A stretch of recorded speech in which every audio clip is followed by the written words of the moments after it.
കൂടുതൽ വാർത്തകളും വീഡിയോകളും കാണാൻ ഈ ചാനൽ സബ്സ്ക്രൈബ് ചെയ്യുക. കൂടെ ബെൽ ബട്ടൺ അമർത്തുക. ജ്യോതിഷ വിഷയത്തിലേക്ക് എല്ലാവരെയും സ്വാഗതം ചെയ്യുന്നു. എൻ്റെ ഇന്നത്തെ ജ്യോതിഷ വിഷയം സമ്പത്ത് വർദ്ധിപ്പിക്കാം. സമ്പത്ത് വർദ്ധിപ്പിക്കാം. ഒരാൾ സമ്പന്നനോ അല്ലെങ്കിൽ ഒരു ദരിദ്രനോ ആയിത്തീരുന്നത് അയാളുടെ ജാതക പ്രകാരമായിരിക്കും. സമ്പത്തും ഐശ്വര്യവും ഒരുവന് ഉണ്ടാകുന്നത് അവൻ്റെ ജാതക ഗുണം കൊണ്ടാണ്. എല്ലാവർക്കും സമ്പത്തും ഐശ്വര്യവും ഒക്കെ എല്ലാവർക്കും ഉണ്ടായെന്ന് വരില്ല, ഇല്ലേ? പക്ഷെ ചിലവർക്കത് പെട്ടെന്ന് കിട്ടും. അതവൻ്റെ ജാതക ഗുണമാണ്. മറ്റവൻ എന്ത് കിടന്ന് തലകുത്തി കിടന്ന് പണി ചെയ്താലും, എന്ത് സാഹസ പ്രവൃത്തി ചെയ്താലും അവനൊരു സമ്പത്ത് വർധനയൊന്നും ചിലപ്പോൾ ഉണ്ടായെന്ന് വരില്ല. എന്നാൽ ചില ആൾക്കാർ ചില കാര്യങ്ങൾ ചെയ്താൽ പെട്ടെന്ന് അവർക്ക് ഉയർച്ചയുണ്ടാവും, സമ്പത്തുണ്ടാവും, അതിനുള്ള വരുമാനം ഉണ്ടാവും.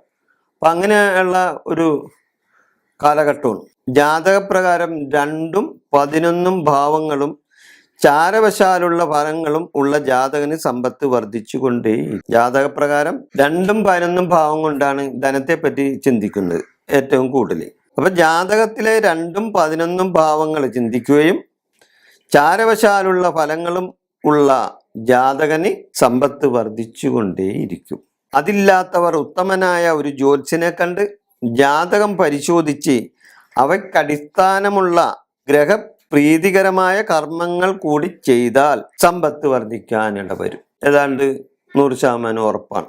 കാരണം ജാതകദോഷം മാറ്റിയെടുക്കണം. സമ്പത്തുണ്ടാകാൻ ലക്ഷ്മി ദേവിയെ ഭജിക്കുന്നതും അഷ്ടലക്ഷ്മി സ്തോത്രം ചൊല്ലുന്നതും സന്ധ്യക്ക് നിലവിളക്ക് വെച്ച് ചൊല്ലുന്നതും ശ്രേയസ്കരമാണ്. ലക്ഷ്മി വിനായക സങ്കല്പത്തിലുള്ള ഗണപതിയെ പൂജിക്കുന്നതും നല്ലതാണ്. ലക്ഷ്മി വിനായക സങ്കല്പത്തിലുള്ള ഗണപതിയെ പൂജിക്കുന്നതും വളരെ നല്ലതാണ്. ലക്ഷ്മി സമേതനായ മഹാവിഷ്ണുവിനെ പൂജിക്കുന്നതും സമ്പത്ത് വർദ്ധിക്കുവാൻ ഇടവരുത്തും. ലക്ഷ്മി സമേതനായ മഹാവിഷ്ണുവിനെ പൂജിക്കുന്നതും സമ്പത്ത് വർദ്ധിക്കാനായിട്ടുള്ള ഒരു കാര്യമാണ്. ലക്ഷ്മി വിനായക സങ്കല്പത്തിലുള്ള ഗണപതിയെ പൂജിക്കുന്നതും വളരെ ഉത്തമമായ ഒരു കാര്യമാണ്. ലക്ഷ്മി സമേതനായ മഹാവിഷ്ണുവിനെ പൂജിക്കുന്നതും സമ്പത്ത് വർദ്ധിക്കാൻ നല്ല ഒരു ഉത്തമമായ ഒരു കാര്യമാണ്. സർവർക്കും എല്ലാവർക്കും അനുഗ്രഹദാനിയായ സാക്ഷാൽ ലളിതാംബികയുടെ ചൈതന്യമുള്ള ശ്രീചക്രം വിധിപ്രകാരം എഴുതി തയ്യാറാക്കി പൂജാമുറിയിലോ അതിന് പറ്റിയ സ്ഥലത്തോ സ്ഥാപിക്കുന്നതും ഐശ്വര്യലബ്ധിക്കും സമ്പത്ത് വർദ്ധിക്കുന്നതിനും കാരണമാവും.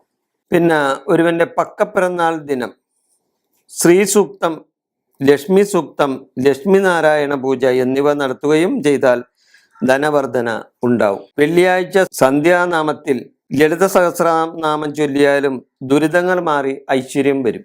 വെള്ളിയാഴ്ച ദിവസങ്ങളിൽ വീടുകളിൽ സന്ധ്യാനാമം ചൊല്ലുന്നതിനോടൊപ്പം ലളിത സഹസ്രനാമവും കൂടി ചൊല്ലിയാൽ ഐശ്വര്യം വർദ്ധിക്കാനായിട്ടുള്ള ഒരു ഉപാധിയായി മാറും. അതേപോലെ ശ്രീ ത്രിപുരസുന്ദരി യന്ത്രം വിധിപ്രകാരം എഴുതി ധരിക്കുന്നതും ജീവിത പുരോഗതിക്കും സമ്പത്ത് വർദ്ധിക്കാനും സാധ്യമാണ്. ശ്രീ ത്രിപുര സുന്ദരി യന്ത്രം വിധിപ്രകാരം എഴുതി ധരിക്കുന്നതും സമ്പത്ത് വർദ്ധിക്കുവാനുള്ള കാരണമാവും.